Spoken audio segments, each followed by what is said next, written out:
प्रधानमंत्री नरेंद्र मोदी एक बार फिर फ्रांस पहुंच चुके हैं, लेकिन ये कोई सामान्य विदेश दौरा नहीं है। इस दौरे में राफेल है, एआई है, सेमीकंडक्टर है, G7 है, ट्रंप है और सबसे बड़ी बात, दुनिया के बदलते पावर गेम में भारत की नई भूमिका है। ये कहानी सिर्फ पेरिस या नीस की नहीं है, कहानी है उस भारत की जो अब वैश्विक मंच पर सिर्फ दर्शक नहीं बल्कि फैसले लेने वालों की टेबल तक पहुंच चुका है। तो आखिर मोदी के फ्रांस दौरे में ऐसा क्या खास है? राफेल की नई डील पर क्या होने वाला है? फ्रांस भारत का इतना करीबी दोस्त क्यों माना जाता है? G7 में भारत को बार बार क्यों बुलाया जाता है जबकि भारत उसका सदस्य ही नहीं है? और क्या मोदी ट्रंप मुलाकात से दुनिया को कोई बड़ा संदेश मिलने वाला है? लेकिन पहले शुरुआत करते हैं फ्रांस के नीम शहर से। प्रधानमंत्री मोदी फ्रांस के नीस पहुंच चुके हैं। यहां उनकी मुलाकात फ्रांस के राष्ट्रपति इमैनुअल मैक्रों से होगी। दोनों देशों के बीच technology, health tech, medical research, artificial intelligence, semiconductor, space और इनोवेशन से जुड़े करीब 1 दर्जन समझौतों पर चर्चा होने वाली है। लेकिन सबसे ज्यादा चर्चा जिस मुद्दे की है वो है राफेल फाइटर जेट। भारत और फ्रांस के बीच 114 नए राफेल लड़ाकू विमानों पर संभावित डील पर बातचीत आगे बढ़ रही है। लेकिन इस बार भारत सिर्फ विमान खरीदने के मूड में नहीं है। भारत चाहता है कि इन विमानों में भविष्य में अपने हथियार, अपनी तकनीक और अपने सिस्टम भी जोड़ सके। यानी सिर्फ खरीदार नहीं, साझेदार बनना चाहता है भारत। यहीं से आता है वो शब्द जिसकी चर्चा इस समय डिफेंस सर्किल में सबसे ज्यादा हो रही है, सोर्स कोड। सरल भाषा में समझते हैं तो किसी भी आधुनिक लड़ाकू विमान का दिमाग उसका सॉफ्टवेयर होता है। अगर भारत को उस सिस्टम तक ज्यादा पहुंच मिलती है तो वे अपने मिसाइल सिस्टम और स्वदेशी तकनीकों को बेहतर तरीके से इंटीग्रेट कर सकता है, यानी आत्मनिर्भर भारत का अगला चरण। लेकिन कहानी सिर्फ राफेल तक सीमित नहीं है। दरअसल भारत और फ्रांस के रिश्ते पिछले कई दशकों में लगातार मजबूत हुए हैं। 1998 में जब भारत पोखरण परमाणु परीक्षण किया था, तब अमेरिका, जापान और कई पश्चिमी देशों ने भारत पर प्रतिबंध लगाए थे। लेकिन फ्रांस उन चुनिंदा देशों में था जिसने भारत के साथ संवाद और सहयोग जारी रखा। यही वजह है कि आज फ्रांस भारत के सबसे भरोसेमंद रणनीतिक साझेदारी में गिना जाता है। Rafale fighter jet, Mirage 2000, Scorpene, पनडुबिया, इन सभी ने भारत फ्रांस रक्षा साझेदारी को नई ऊंचाई दी है। और अब दोनों देश डिफेंस से आगे बढ़कर टेक्नोलॉजी, एआई और सेमीकंडक्टर की दुनिया में भी 7 कदम बढ़ाना चाहते हैं। इसी कड़ी में प्रधानमंत्री मोदी भारत इनोवेट्स कार्यक्रम का उद्घाटन करेंगे। ये सिर्फ एक कार्यक्रम नहीं बल्कि भारत के स्टार्टअप इकोसिस्टम को दुनिया के सामने पेश करने की बड़ी कोशिश है। इस पहल का मकसद IITS, IISc, भारतीय विश्वविद्यालयों, रिसर्च संस्थानों और स्टार्टअप को वैश्विक निवेशकों और कंपनियों से जोड़ना है। यानी अब भारत सिर्फ दुनिया का बाजार नहीं बनना चाहता बल्कि दुनिया का इनोवेशन हब बनने की दिशा में बढ़ रहा है। लेकिन मोदी के इस दौरे का एक और अहम पहलू है G7 समिट। अब सवाल है कि क्या G7 का सदस्य भारत तो नहीं है, फिर भी हर साल उसे बुलाया क्यों जाता है? इसका जवाब दुनिया की बदलती अर्थव्यवस्था में छिपा है।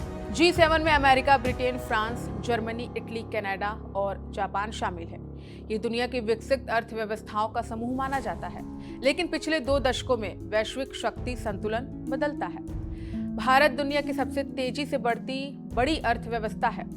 भारत दुनिया का सबसे बड़ा लोकतंत्र है। भारत इंडो पैसिफिक रणनीति का महत्वपूर्ण खिलाड़ी है। भारत ब्रिक्स का भी अहम सदस्य है। ऐसे में G7 को नजरअंदाज नहीं कर सकता है भारत। यही वजह है कि प्रधानमंत्री मोदी लगातार कई वर्षों से G7 समिट में विशेष आमंत्रित नेता के रूप में हिस्सा लेते आ रहे हैं। इस बार G7 में कई बड़े मुद्दों पर चर्चा होगी। यूक्रेन युद्ध, ईरान इजराइल तनाव, गाजा संकट, मध्य पूर्व की सुरक्षा, वैश्विक आर्थिक अस्थिरता और आर्टिफिशियल इंटेलिजेंस, यानी दुनिया के लगभग हर बड़े संकट पर बातचीत होने वाली है। लेकिन इन सबके बीच एक मुलाकात सबसे ज्यादा सुर्खियां बटोर रही है, मोदी और ट्रंप की मुलाकात। करीब 16 महीने बाद दोनों नेता आमने सामने होंगे। आखिरी बार दोनों की मुलाकात फरवरी 2025 में वॉशिंगटन में हुई थी। पिछले साल कनाडा में हुई G7 बैठक के दौरान ट्रंप बीच में ही कार्यक्रम छोड़कर चले गए थे और मुलाकात नहीं हो सकी। ऐसे में इस बार दुनिया की नजर इस बैठक पर रहेगी, क्योंकि दोनों देशों के बीच व्यापार पर कोई नई पहल होगी। क्या रक्षा सहयोग को नई दिशा मिलेगी? क्या चीन को लेकर कोई रणनीतिक संदेश निकलेगा? इन सवालों के जवाब आने वाले दिनों में सामने आएंगे। लेकिन एक और मुद्दा जिस पर कम चर्चा हो रही है, जबकि उसका असर पूरी दुनिया पर पड़ सकता है, और वो है हॉर्मुज स्ट्रेट। दुनिया के सबसे महत्वपूर्ण समुद्री मार्गों में शामिल हॉर्मुज स्ट्रेट में दुनिया के बड़े हिस्से का तेल गुजरता है। अगर यहाँ तनाव बढ़ता है तो पूरी दुनिया में ऊर्जा का संकट खड़ा हो सकता है। ईरान और क्षेत्रीय तनाव के बीच इस रूट की सुरक्षा को लेकर ब्रिटेन और फ्रांस सक्रिय है। भारत भी इस पर नजर बनाए हुए है। संभावना है कि भारत किसी बहुपक्षीय समुद्री सुरक्षा व्यवस्था को समर्थन दे सकता है, क्योंकि भारत के लिए ऊर्जा सुरक्षा सिर्फ आर्थिक नहीं बल्कि राजनीतिक जरूरत भी है। अब जरा फ्रांस में आगे बढ़ते हैं। मोदी इस दौरे में स्लोवाकिया भी जाएंगे, और इसकी अहमियत इसलिए बढ़ जाती है क्योंकि 1993 में स्लोवाकिया के स्वतंत्र देश बनने के बाद किसी भारतीय प्रधानमंत्री का ये पहला दौरा होगा। यानी भारत सिर्फ बड़ी शक्तियों के साथ नहीं बल्कि यूरोप के नए रणनीतिक साझेदारी के साथ भी रिश्ते मजबूत कर रहा है। कुल मिलाकर देख ले तो मोदी का ये दौरा कई स्तरों पर महत्वपूर्ण है। एक तरफ सुरक्षा सहयोग, दूसरी तरफ टेक्नोलॉजी और एआई, तीसरी तरफ वैश्विक राजनीति, चौथी तरफ ऊर्जा और समुद्री सुरक्षा, और पांचवी तरफ भारत की बढ़ती वैश्विक भूमिका। यही वजह है कि ये यात्रा सिर्फ एक कूटनीतिक कार्यक्रम नहीं बल्कि आने वाले वर्षों की रणनीतिक दिशा तय करने वाला है। अब सबसे बड़ा सवाल, क्या भारत भविष्य में G7 का स्थायी सदस्य बन सकता है? क्या राफेल डील में भारत को तकनीकी स्वतंत्रता मिलेगी?